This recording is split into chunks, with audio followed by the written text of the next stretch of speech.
Hello and welcome to this virtual program hosted by Maine Historical Society and Longfellow House, Washington's headquarters National Historic Site. I'm Kathleen Newman.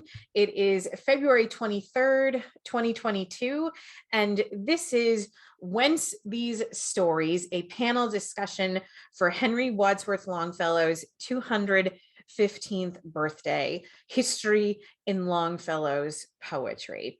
This is a big year for anniversaries for all of us. So Henry, we're marking his 215th birthday. His birthday is actually February 27th, so we're celebrating it a little bit early this year.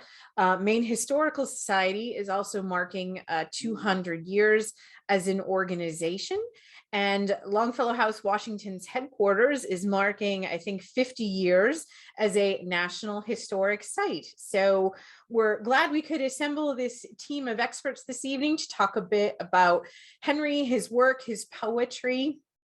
We're going to look at three of his poems, maybe the three poems that he's remembered for the most: Paul Revere's Ride, Evangeline, A Tale of Acadie, and the Song of Hiawatha. What motivated Longfellow to write these poems? What history did he draw upon, and what history did he ignore when he was writing them? In what ways might some of these poems be problematic? How are they looked upon and studied today? That's going to be what we'll discuss this evening. So I want to introduce my panelists. First, I'm going to introduce our co-host, Emily Levine, who's coming from Longfellow House, Washington's headquarters. Hi, Emily.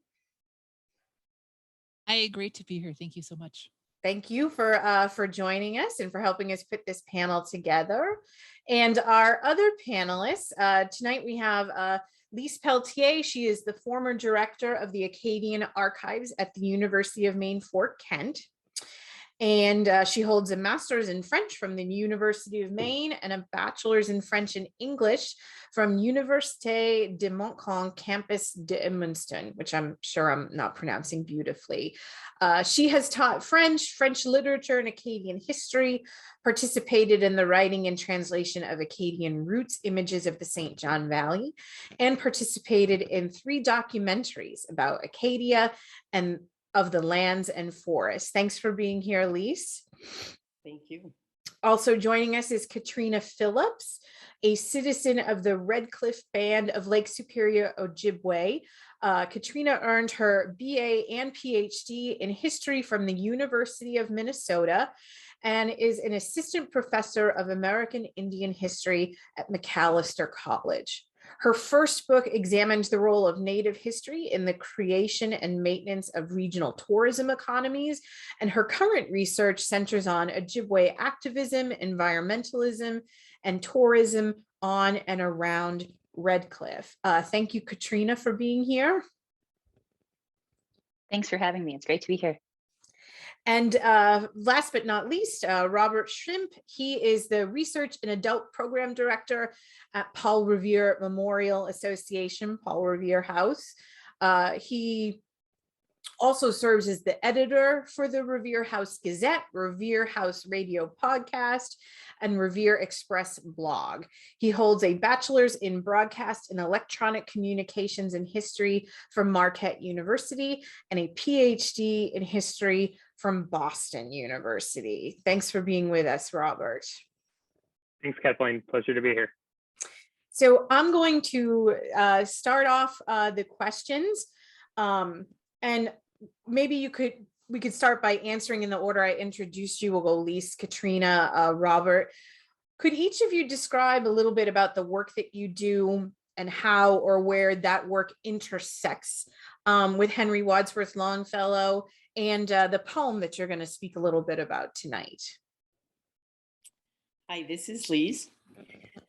So until July, I was the director of the Acadian Archives at the University of Maine of Fort Kent. I am also the president of the Maine Acadian Heritage Council of the Upper St. John Valley. So both institutions actually share a mission. Their mission is to celebrate, to disseminate, and preserve the history, culture, and language of the Acadians of the St. John Valley, that is of northern Maine. Acadians are the French who settled in the colony called Acadia, and not the other French colony, which was called New France. In 1785, survivors of the ethnic cleansing, Acadians, came to the Madawaska area to find a permanent home. That is what started the permanent settlement of Madawaska, and then, of course, it was transformed with the Webster-Ashburn Treaty, because then the north shore of the St. John River was deemed Canadian, whereas the southern shore became American and was thereafter included in the state of Maine. So I became aware of the poem in my studies as an undergraduate student, and I felt it was a lovely poem. I was studying it from the literary point of view, but I also had some knowledge of Acadian history. And although I enjoyed the poem tremendously in terms of the workmanship, in terms of the reverence with which the poet described both the heroine, Evangeline, and the tragedy that separated her from her fiancé, I was disappointed that the poem only barely touched upon the ethnic cleansing of Acadie that is to this day the most determining element of identity in any Acadian today. So I'm going to stop there. Thank you. Katrina? So I get to talk about the Song of Hiawatha tonight. And so I teach Native history, history of the American West at Macalester College. I might be the only one who is solidly situated in the Midwest Great Lakes region right about now.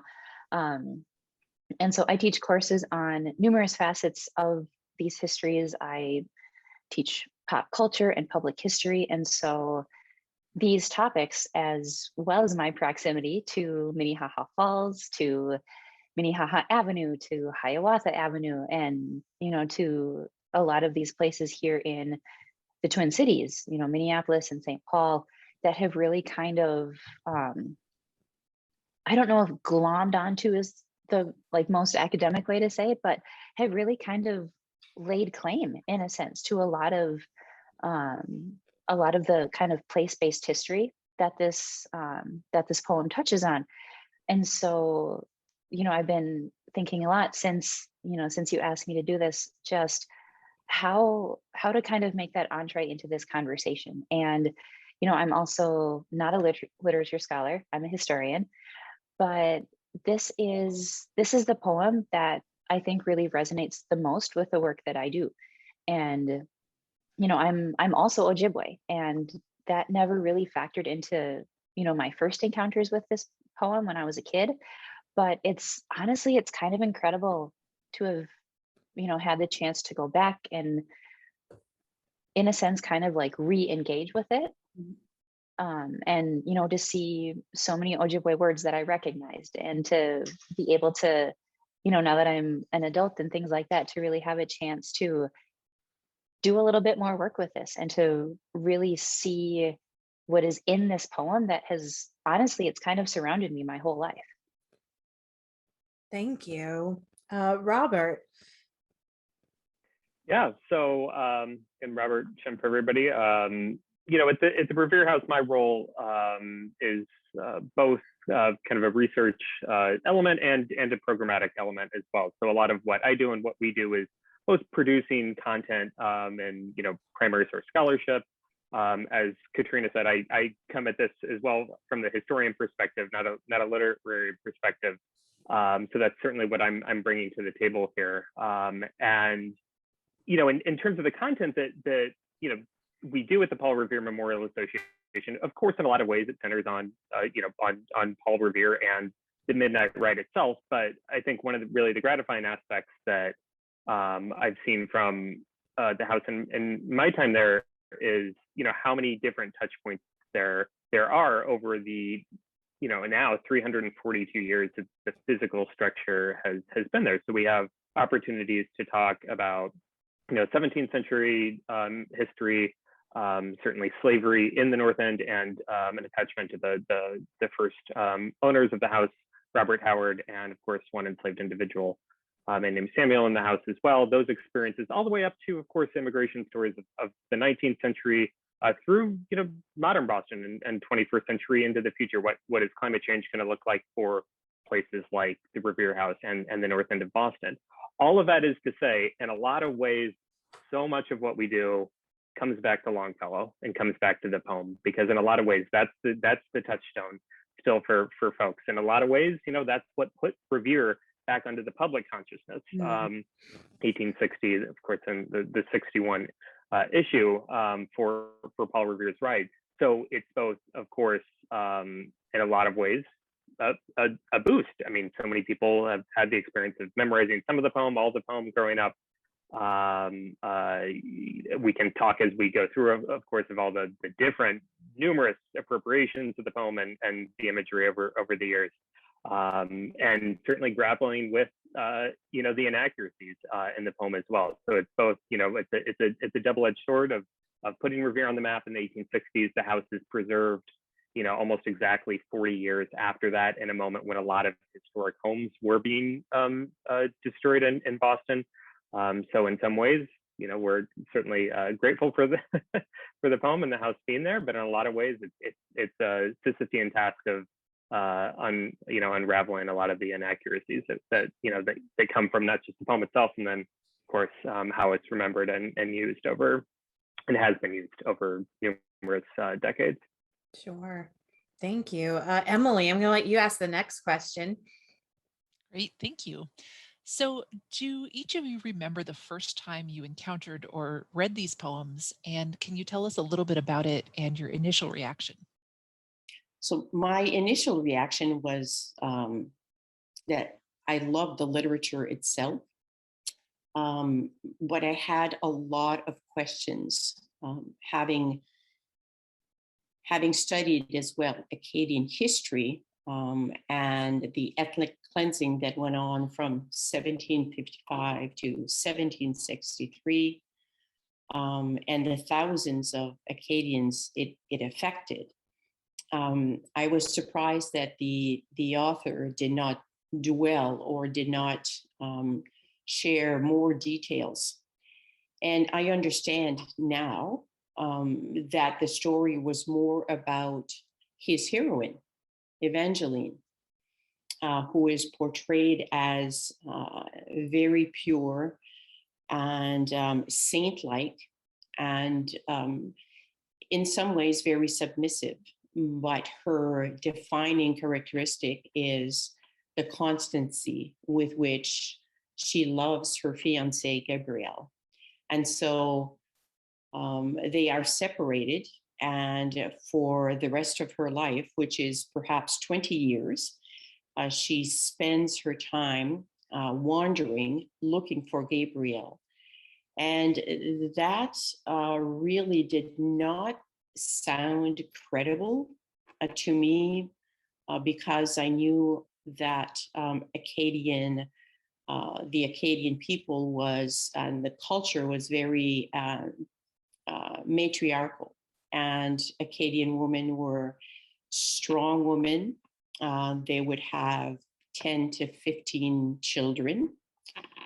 This is another discrepancy in the poem, where it seems that the two main families have one child each, and that did not sound right. Also, the poem depicts a village and a sense of peace and prosperity that also is almost idyllic, almost like the creation of a myth or an Eden, a paradise.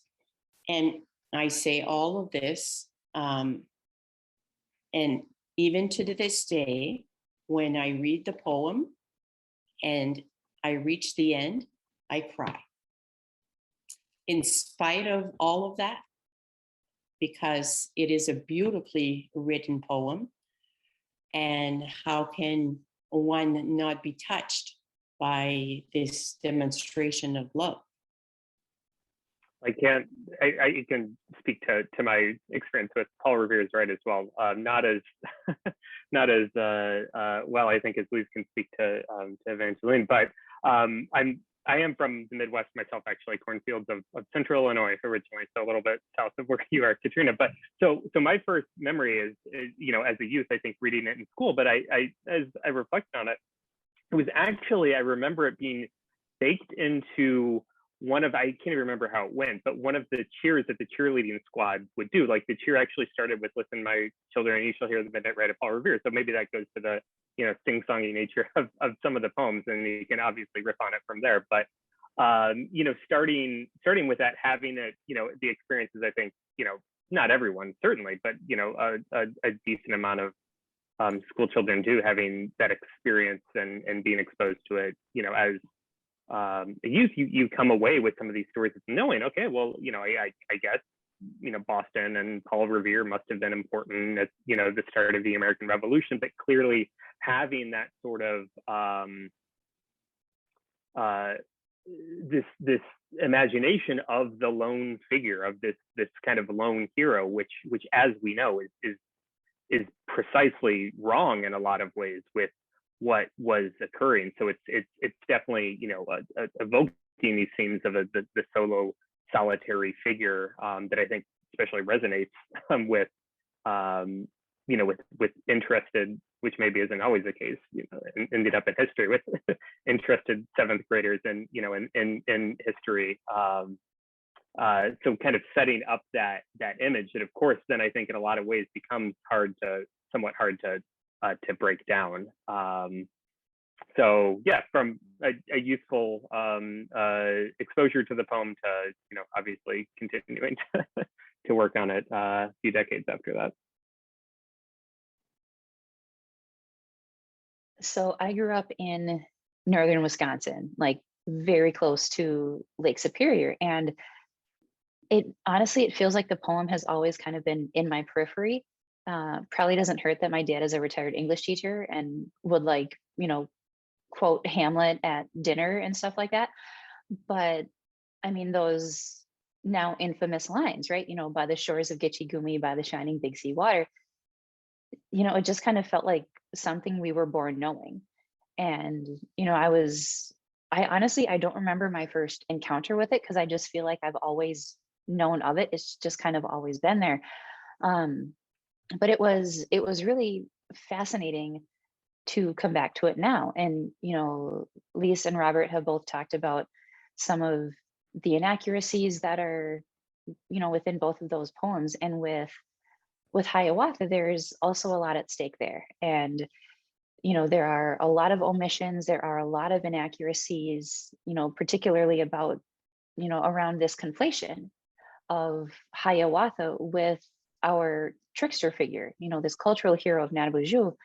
And Ojibwe scholar Gerald Visner has actually written about how Nanabuju represents what he calls a spiritual balance in a comic drama, rather than the romantic elimination of human contradictions and evil.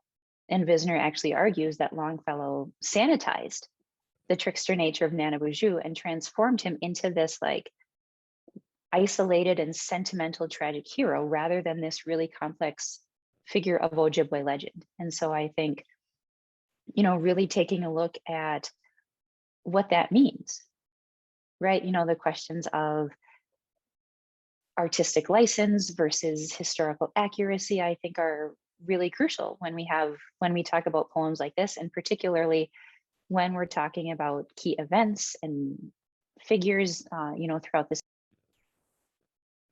Thank you. Now, I don't know if Emily has this same experience, but at the Wadsworth Longfellow house, when we're kind of bringing people into the house for the first time, and I'll ask them, a little bit like, are any of you fans of Henry's poetry, or are you familiar with his poetry? And if I get like some blank looks or some shrugs, these are usually the three poems I mention. I'll say, oh, do you know Paul Revere's Ride, Hiawatha, Evangeline? And then the little light bulb goes off. These are the poems that he's best remembered for. So I'm hoping you could each maybe talk just a little bit about what inspired Longfellow to write these poems. Like, what do we know? What do we know about the background? Why did he sit down one day and decide to pen these stories? In the case of Evangeline, it's very interesting. Actually, in 1840, Longfellow invited his friend Nathaniel Hawthorne to dinner, and Hawthorne brought with him Reverend Horace Connolly, who is the one who shared the story of an Acadian couple who were separated on their wedding day by the great upheaval. That is what Acadians have called these years, the expulsion of the French Catholics of Nova Scotia. The fiancée, Evangeline, wandered for years in hopes of finding her lover. And Longfellow called it the best illustration of faithfulness and constancy of woman that I have ever heard or read. He asked for Hawthorne's blessing to turn it into a poem. Instructing or preparing for the writing of the poem, Longfellow did research literature, and also there was not much of Acadian history out there in 1840s. So some of it was written from the perspective of French authors, and others were written from the perspective of French Canadian authors, but this was a separate colony than Acadia. Longfellow also read novels written quite similar to what his intention was, and that is another story of a separation of Acadians, Acadian lovers who were separated by this British ethnic cleansing. And so that was the basis. At some point, though, I've read that some authors think that in writing the poem and not putting the blame or the responsibility of the forced removal of Acadians on New England Americans, Longfellow might have had a political goal in mind. This was not that long, relatively, I guess, after the American independence.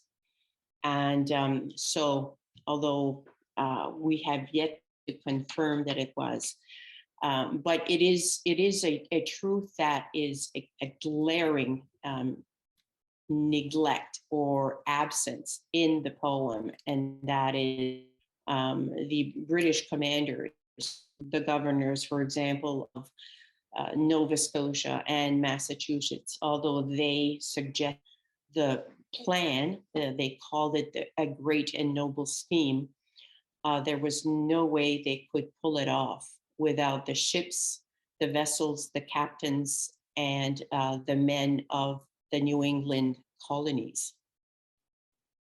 Longfellow drew a lot of inspiration from the work of Henry Schoolcraft, who was an early, 19th century geographer, geologist, ethnologist, Schoolcraft did a lot of early studies of Native cultures. He wrote this like massive 6-volume study that was published in the 1850s.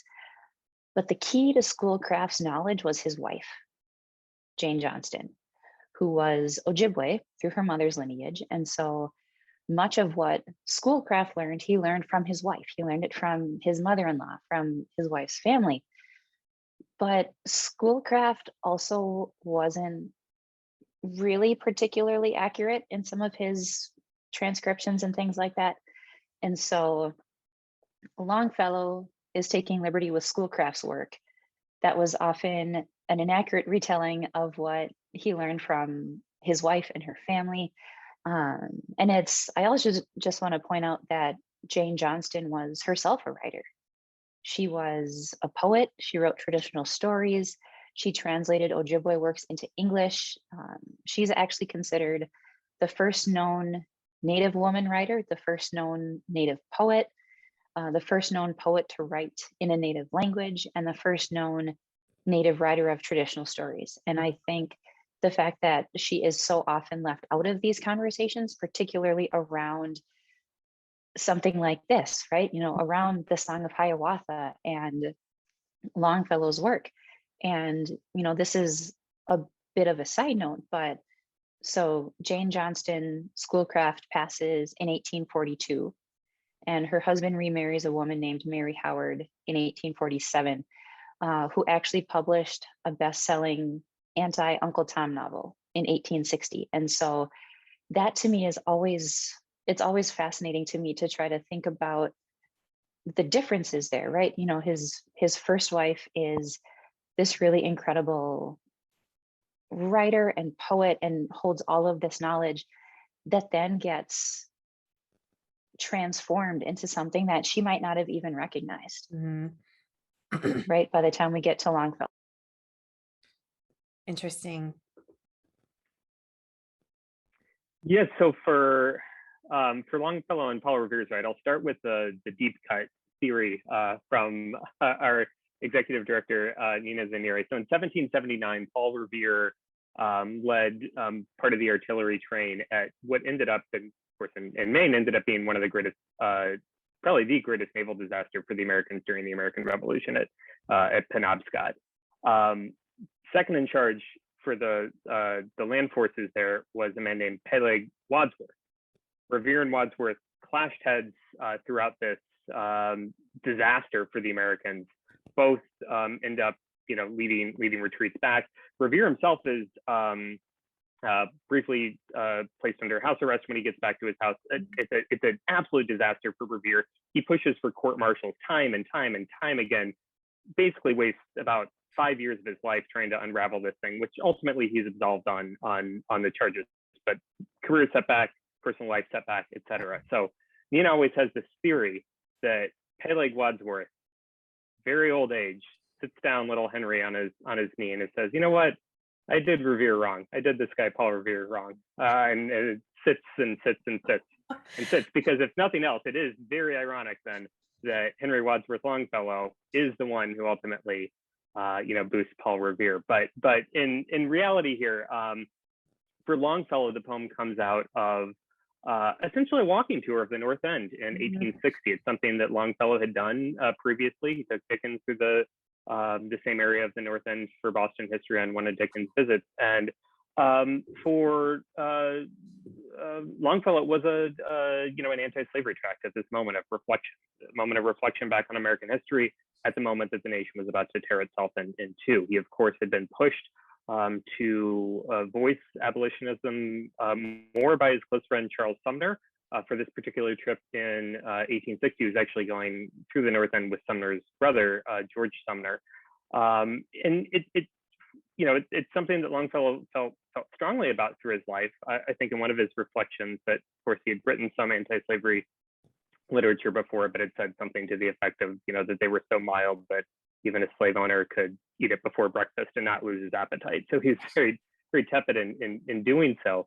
But Longfellow was looking at this moment in the nation's history, reflecting back upon Revere. We are almost certain that Longfellow would have known about Revere because Revere himself wrote 3 accounts of his ride, 2 contemporaneously in 1775, but then he wrote one for the founding of the Massachusetts Historical Society in 1798, which was published in the New England Magazine in 1832. That issue also had some of Longfellow's first publications. So almost certainly Longfellow would have read that, would have been familiar with it, and of course, took off on the story from there, having some of those, factual elements, available to him, and then of course, kind of embellishing and taking the story from there. But it was, it was a political writing from Longfellow, and of course ended up being published the exact day that South Carolina seceded from the Union in late 1860. Thank you.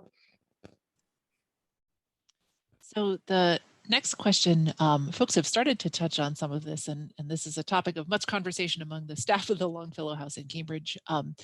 One of the things that's often brought up when Henry Longfellow's historically inspired poetry is discussed are the historical inaccuracies of these poems. So could you each speak a little bit to some of the inaccuracies in Evangeline, Hiawatha, and Paul Revere's Ride? And do you think that Longfellow's inclusion of these inaccuracies or omission of crucial pieces of information was intentional or out of ignorance? Are these inaccuracies a problem?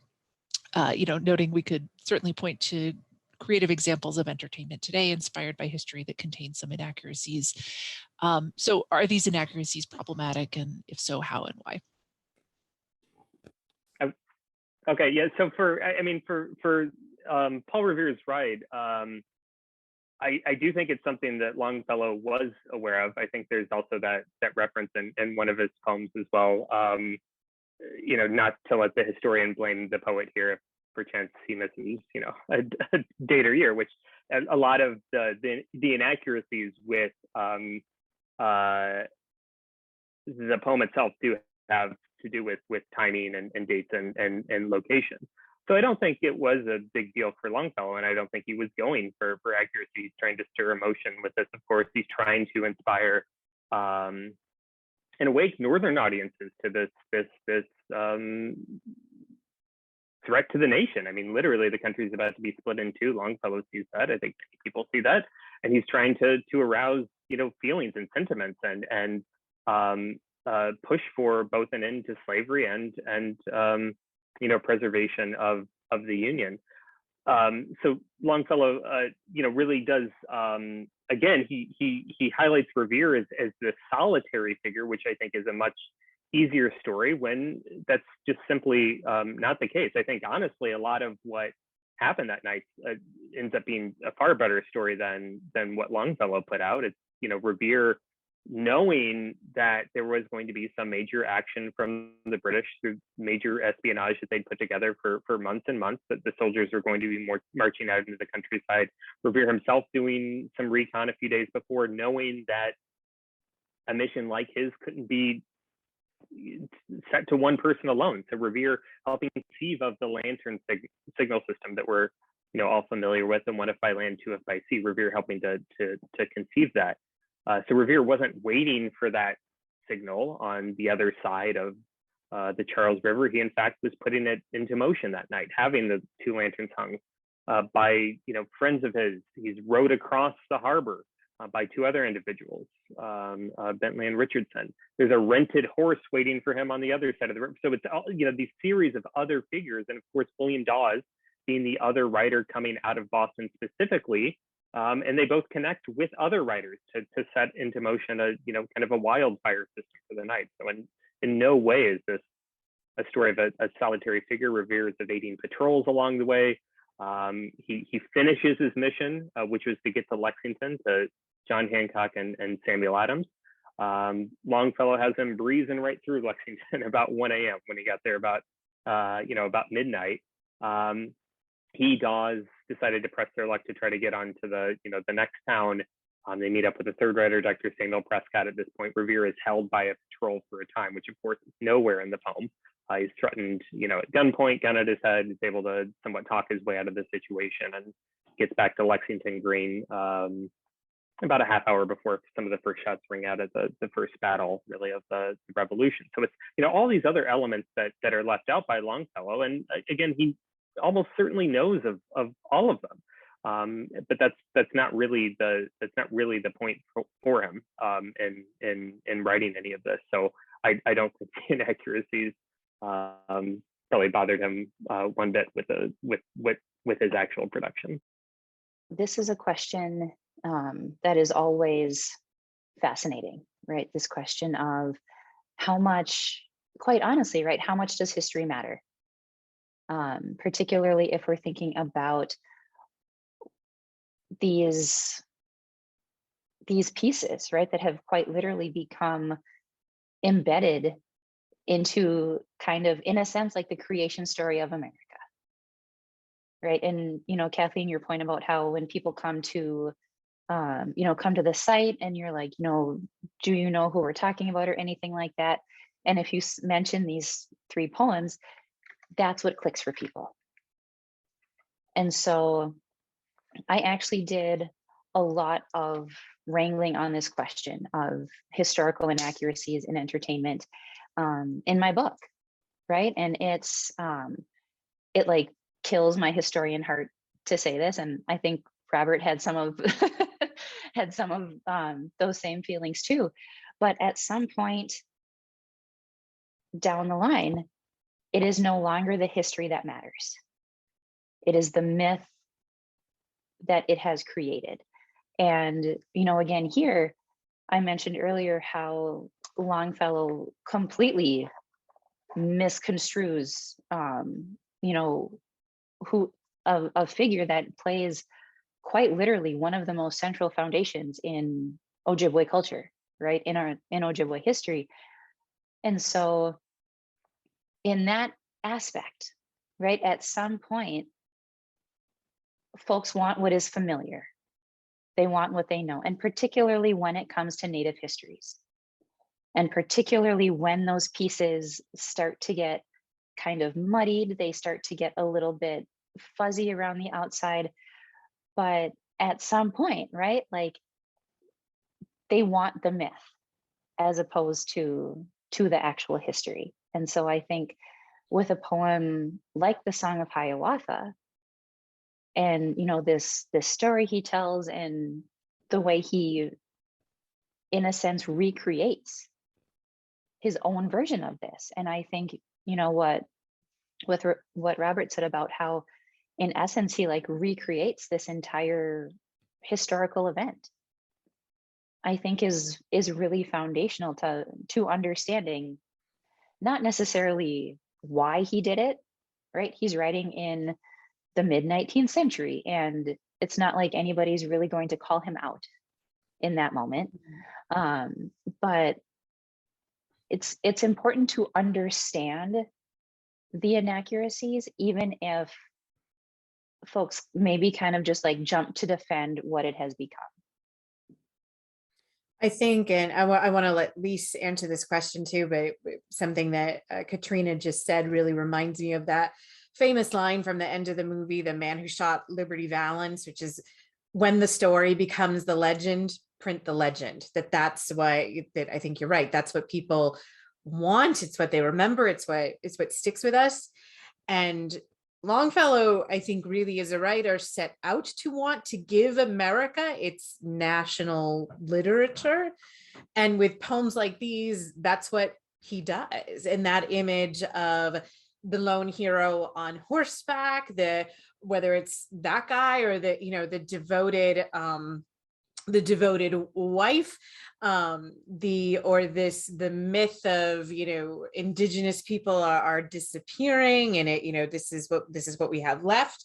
That's what sticks with us, whether we realize it or not. Lise, I'm going to give you a chance to speak to that question.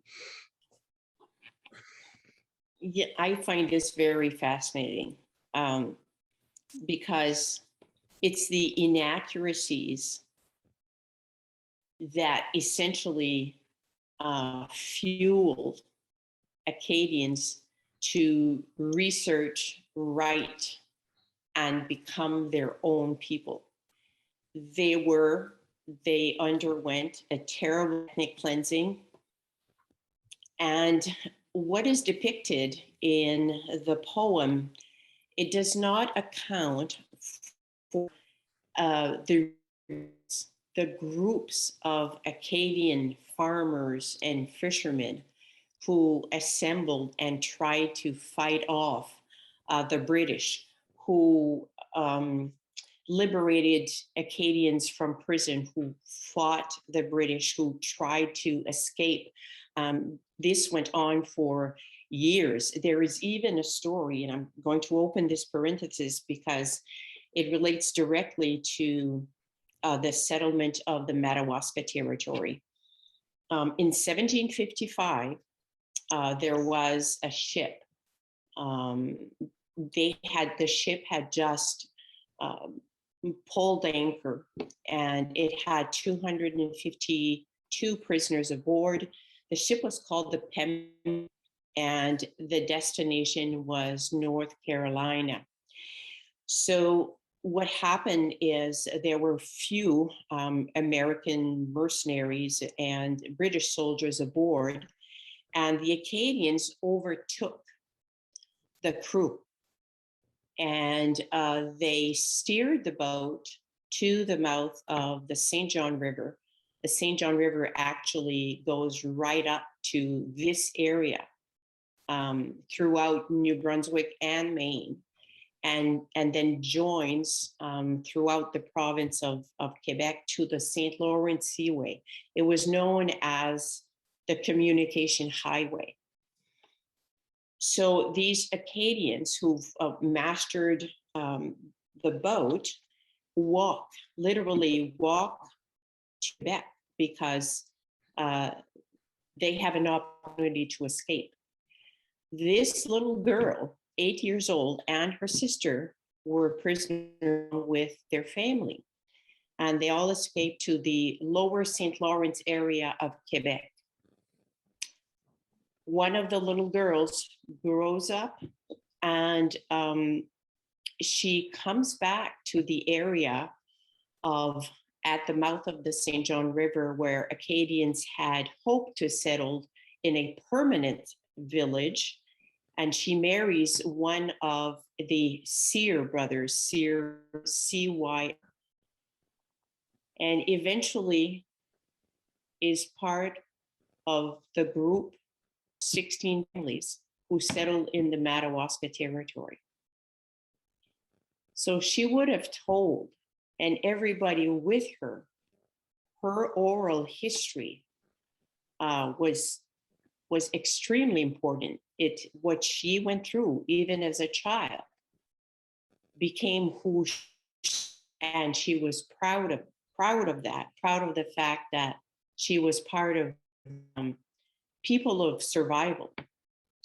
So there were, the Acadian population was 3/4 of the population of 18,000 were forcibly removed and then sent off. These were French Catholics. They were sent off to English Protestant states. Yes, they were British colonies. They would in time become American states. The American states did not want them.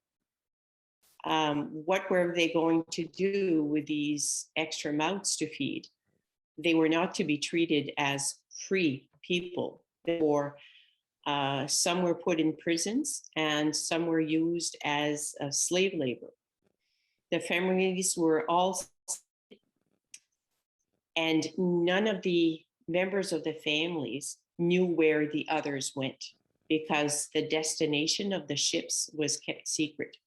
Everybody thought they were going back to France because they did call it a deportation, which doesn't make sense anyway because they were born in Acadie. Yeah. But they did hope that they would see their family again. So these removal and chase and dying and scalping, those lasted 8 years. And by the end of it, the land that Acadians had cultivated and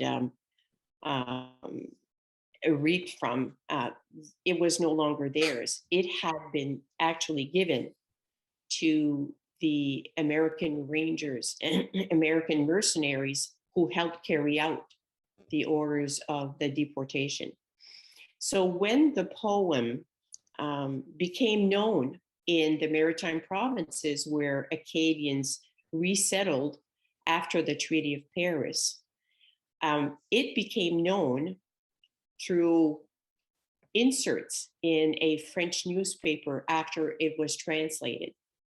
So the poem was seen as almost as a moral victory, because Acadians had been silent for 100 years, doing as Antonin Maillet, the foremost Acadian writer, says, hiding in the woods so as not to awaken the sleeping giant. And finally, with the explosion of the poem and its reverberations throughout the world, there was finally someone talking about the horrible fact that had happened to the Acadians. And Acadians saw this as a form of vindication. And in time, the heroine, Evangeline is not even an Acadian name. It was completely invented by Longfellow. And after the poem was published, everybody called their daughters Evangeline. And the marketing went wild. I mean, there were Evangeline fried clams and Evangeline, everything was Evangeline Trail. And it was also, she became the rallying cry of the National Convention of Acadians that was trying to bring together this people that had been so dispersed, and in not only getting them together, but finding a reason for them to solidify their identity in forms of a flag, a national anthem, a slogan, all of this, and giving themselves the tools to become an assertive voice, where even then in the 1880s, they were still seen as marginalized because they were part of the French population, but the authority, the political powers, everything in capitalism and education, it was absolutely totally governed by Anglophones. And so in a way, these inaccuracies spurred Acadians to take matters into their own hands. Thank you. Now, this next question, not to leave out Robert, but this next question really speaks to specifically to Evangeline and to Hiawatha, and you, Katrina and Lise, you've touched upon this a little bit already. But today, Longfellow, writing about communities and peoples that he himself was not a part of, specifically Acadian and Indigenous communities, in the way that he did, is certainly seen as problematic and possibly even contributing to the erasure of those people. So I wonder, can you talk a little bit more about why that is? Does this mean that we shouldn't read those poems today? Like, do those poems still have value, or should we just be more careful to approach them differently and more critically? And can you think of, and again, you've already kind of mentioned some examples, the works of some authors who have told the same stories or similar stories who are from those communities. So if Longfellow maybe made these stories famous, who are some other writers that might speak to them, in a more from their own personal experience? I'll let Katrina go first. So I'm a historian, right? And I deal with all kinds of sources that, whether they're poems, whether they're newspaper articles, photographs, paintings, all these things. And I am not here to say that we should stop reading the Song of Hiawatha, because I don't think we should stop reading the Song of Hiawatha. What sources like this do, what poems like this do, just like, the drawings of George Catlin, the photographs of Edward Curtis, they help us understand the context of this particular historical period. And this one gives us a chance to see how white Americans saw Native people in the mid-19th century. One of the key things towards the end of the poem is Hiawatha is seen as welcoming, these missionaries, these figures of assimilation. And, there's that line where it says, listen to their words of wisdom, listen to the truth they tell you, for the master of life has sent them from the land of light and morning. And so this is, he's taking these Ojibwe legends and attaching them, in a sense, to the arrival of white settlers.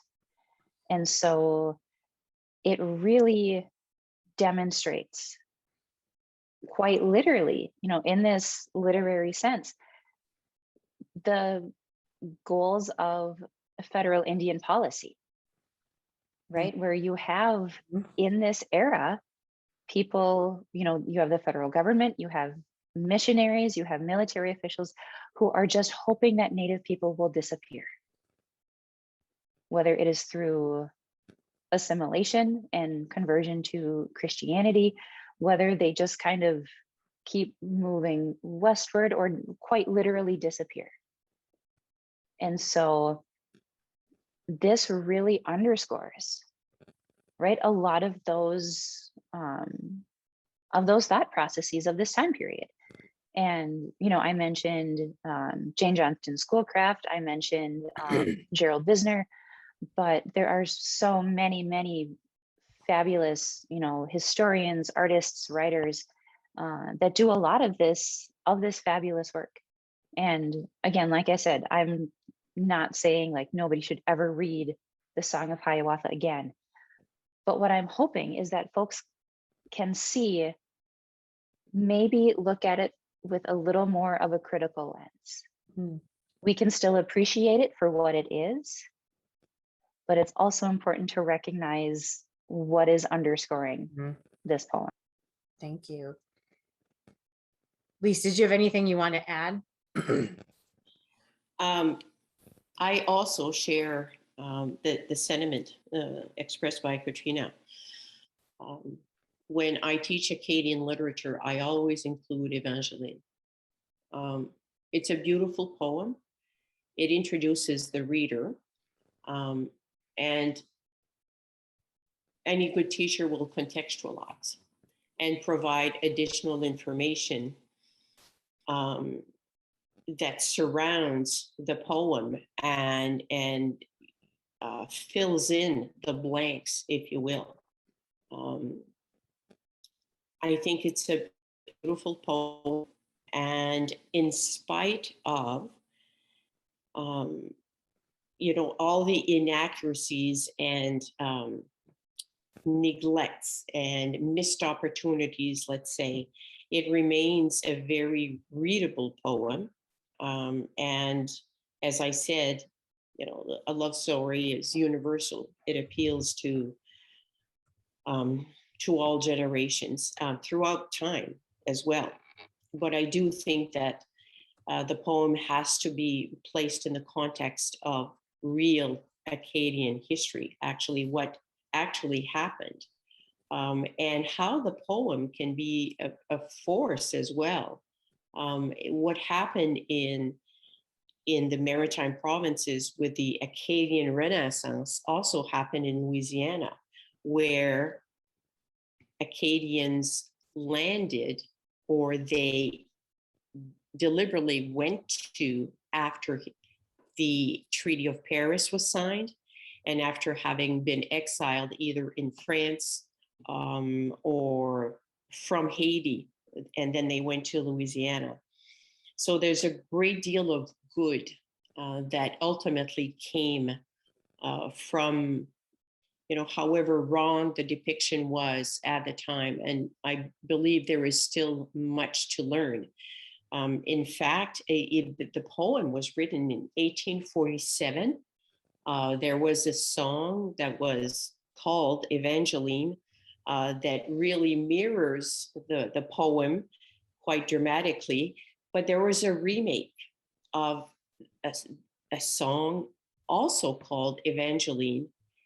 And in the song, the factual history was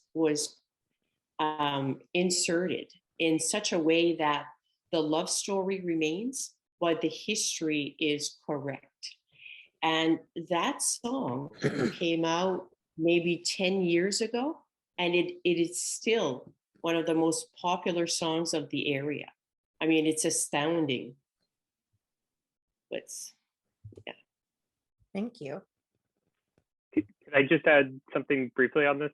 On the subject, Kathleen? So I absolutely agree with both Katrina and Lise, and I think using, as Katrina was saying, using these poems as sources themselves for the moment in time that they're coming out and what broader things that they're speaking to. So with that in context for Paul Revere's Ride, of course, this is Longfellow trying to inspire Northerners at this time of Civil War being about to break out, but he actually leaves out a major piece of evidence that perhaps is a bit damning, that Revere himself actually included, which is this reference that anybody presumably in Massachusetts and the area would have understood from Revere's context. He's noting his ride, and he references where Mark hung in chains, which is a reference to a 1750 incident where an enslaved man, Mark, sometimes referred to as Mark Codman for his owner's last name, had conspired to murder John Codman, his owner. Obviously, a very serious crime at the time for some obvious reasons and implications. Mark was not only hung, but then was gibbeted for years after. So an absolute, grisly physical marker of slavery and of a push against slavery in the North, in the Boston area, in Massachusetts, that Revere himself is calling out. Actually, it's just kind of a historical marker of something that everyone would know. That, of course, is absent from Longfellow's, right? And of course, he's not including that, as that in a lot of ways, I think we could read it as an omission that, of course, would in a lot of ways implicate, the North in slavery. Of course, Massachusetts had long abolished slavery by that point, but in Revere's writing, of course, in the 75 ones, of course, not at that stage yet, and still writing to this very grisly and visceral, imagery of that just in the neighborhood that Longfellow is writing about. Yeah, that's a really good point. Thanks for mentioning that, Robert.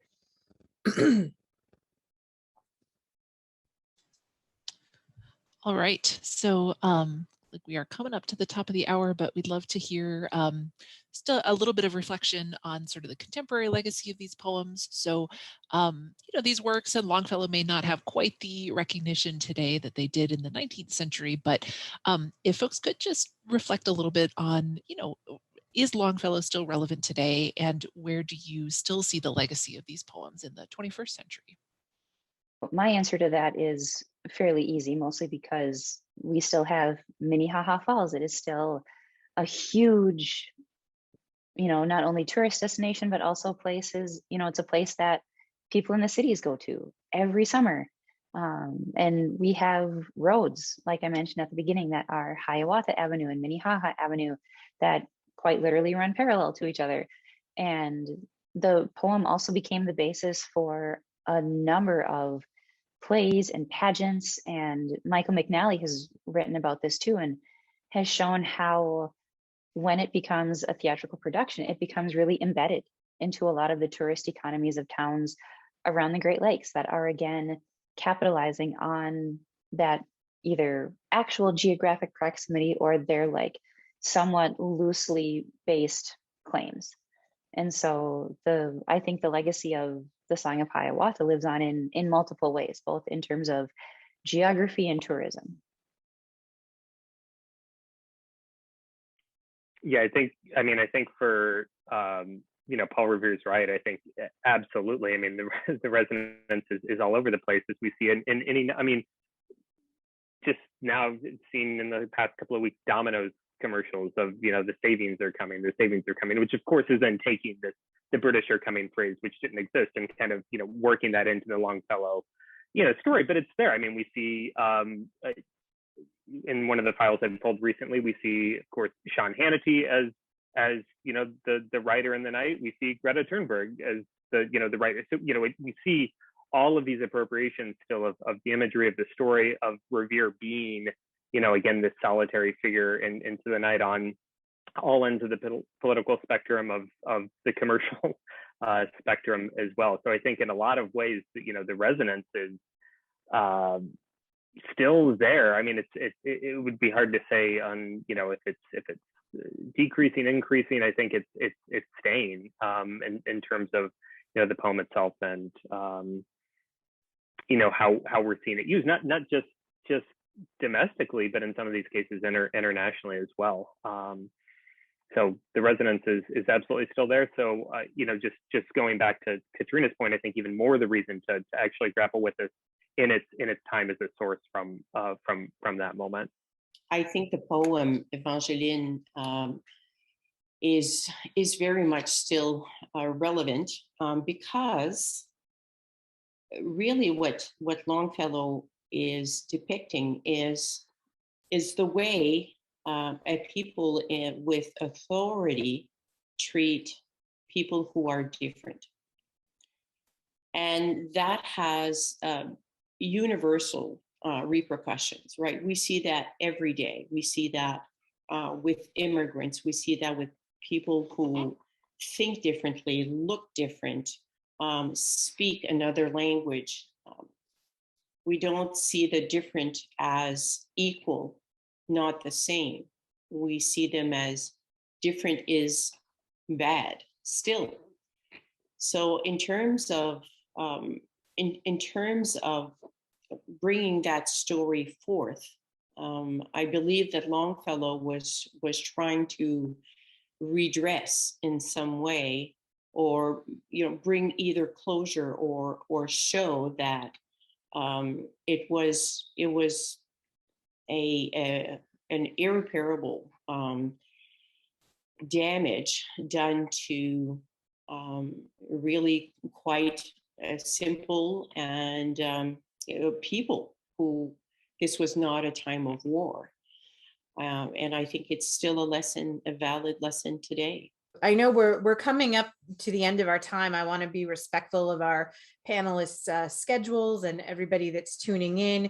I do have one more question for our panelists before we part. I know we got a couple questions coming in from the audience that I've been looking at, and I think we did address a lot of the aspects of those questions, so that if there was a question in our audience that we didn't really have time to address, or you're thinking about this and you'd like a little more information on something, maybe you'd like more information on Longfellow's childhood home in Portland, Maine, or the home he had as an adult in Cambridge, Massachusetts, or you want to get in touch with any of these scholars just to learn a little bit more about anything they touched on tonight, email me at kneumann@mainehistory.org. And I'm happy to try and tackle a question myself, or to pass it on to the person in this group that would be the best person to answer it. I've also been sharing links in the chat to the poems that we mentioned tonight, to some other great resources, to where you can find Katrina Phillips' book, Staging Identity. I've got the link for that.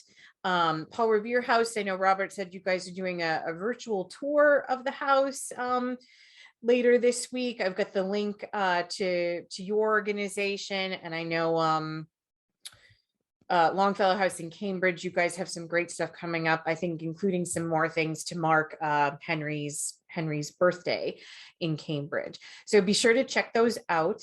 But one last question for you all as we kind of wrap this up. What's one thing you hope that people who study these poems can learn or can take away from the great discussion that we've had here tonight?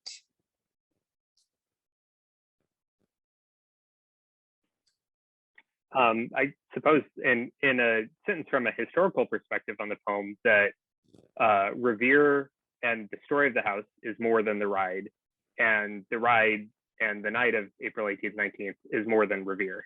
So, you know, a lot of aspects to dig into all around. And the fact that I think we kind of concurred here that, you know, the poem still resonates, that in some ways can be still inspiring, this call to action broadly construed, but of course I think needs to be, again, taken in its context, as that can be applied in any number of ways, both I guess depending on whose perspective it is, in good and bad ways as well. So having that context is really important. I would say, you know, recognizing the nuances here, right? And, you know, we've all said it multiple times that, you know, we can appreciate the work that Longfellow did, but we can also understand that, again, he's writing from a particular viewpoint that isn't one that is, I would hope, you know, not what we consider to be the dominant view now. Mm. And so, you know, and this isn't going to surprise anybody, but, you know, if folks are interested in learning more about Native history and Indigenous history, to seek out the works of these Native scholars who do, you know, really just fantastic work in the field of Native American and Indigenous studies. I agree. I think the literature has an important role to play in disseminating information about cultures, about historical events. And I hope readers get curious enough to seek out historical text that will bring to life the literature itself or run parallel to it. Thank you. You guys have all been amazing. This has been really interesting. I've learned some new things this evening. It's been great to hear from you all. We've had a great audience who've asked some great questions and made some great observations. And I'm sure we could go on for another hour, but unfortunately that's not going to happen tonight. But maybe we can, hopefully we'll all meet again, whether it's virtually or in person, to talk more about history, to talk more about Henry, and to talk a little more poetry. Emily, is there anything that you wanted to add as we close? No, just to say thank you so much to all of the panelists, and thank you to Kathleen and the Maine Historical Society for inviting us to partner on this wonderful program. And I too hope to continue these conversations with everyone here, panelists and audience alike. Thank you. Thank you so much, Emily, and National Park Service for co-hosting with us. And thank you to Lise, Katrina, Robert. You guys were wonderful, and you'd be welcome back to collaborate with us again anytime.